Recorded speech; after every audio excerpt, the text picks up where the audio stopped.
నమస్తే అన్న అందరికీ నమస్కారం. భారత ప్రభుత్వం కువైట్ మరియు గల్ఫ్ దేశాల్లోని భారతీయులకు కొత్త మార్గదర్శకాలను విడుదల చేసింది. పశ్చిమాసియా మరియు గల్ఫ్ ప్రాంతంలో వేగంగా అభివృద్ధి చెందుతూ ఉన్న పరిస్థితి పైన భారత విదేశీ వ్యవహారాల మంత్రిత్వ శాఖ కొత్త మార్గదర్శకాలు విడుదల చేసింది.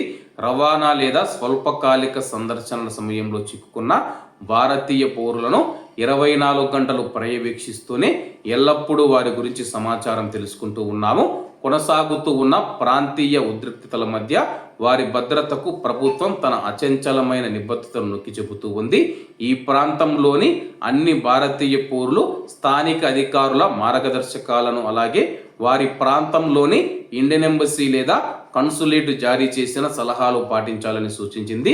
ఈ దేశాలలోని మా ప్రతి ఎంబసీ కార్యాలయం మరియు కన్సులేట్ కార్యాలయం వివరణాత్మక సలహాలు జారీ చేసి 24 గంటలు 7 రోజులు హెల్ప్ లైన్ను ఏర్పాటు చేశామని చెప్పి ఇవి కొనసాగుతూ ఉన్న పరిస్థితి కారణంగా ఆందోళనలను పరిష్కరించడంలో సహాయపడతాయని చెప్పేసి బాధితుల నుంచి వారి కుటుంబాల నుంచి వచ్చే ప్రశ్నలను పర్యవేక్షించడానికి మరియు ప్రతిస్పందించడానికి విదేశీ వ్యవహారాల మంత్రిత్వ శాఖ ఒక ప్రత్యేక నియంత్రణ కంట్రోల్ రూమ్ను ఏర్పాటు చేసిందని చెప్పేసి అలాగే హెల్ప్ లైన్ నెంబర్లు కూడా ఇంతకు ముందు వీడియోలలో మీకు తెలియజేసిన విషయం అందరికీ తెలిసిందే.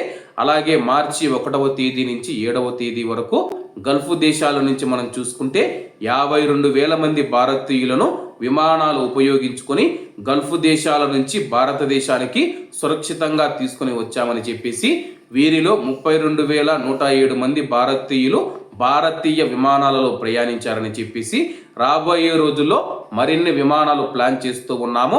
వాణిజ్య విమాన కార్యకలాపాలు అందుబాటు లేని దేశాలలో భారతీయ పౌరులు సమీపంలోని దేశాలకు వెళ్ళి అక్కడి నుంచి ఇండియాకు ప్రయాణించవచ్చని చెప్పేసి అధికారులు తెలిపారు. కాబట్టి అందరూ బాగుండాలి, అందులో మనం ఉండాలి. అందరికీ నమస్తే అన్న, జై హింద్.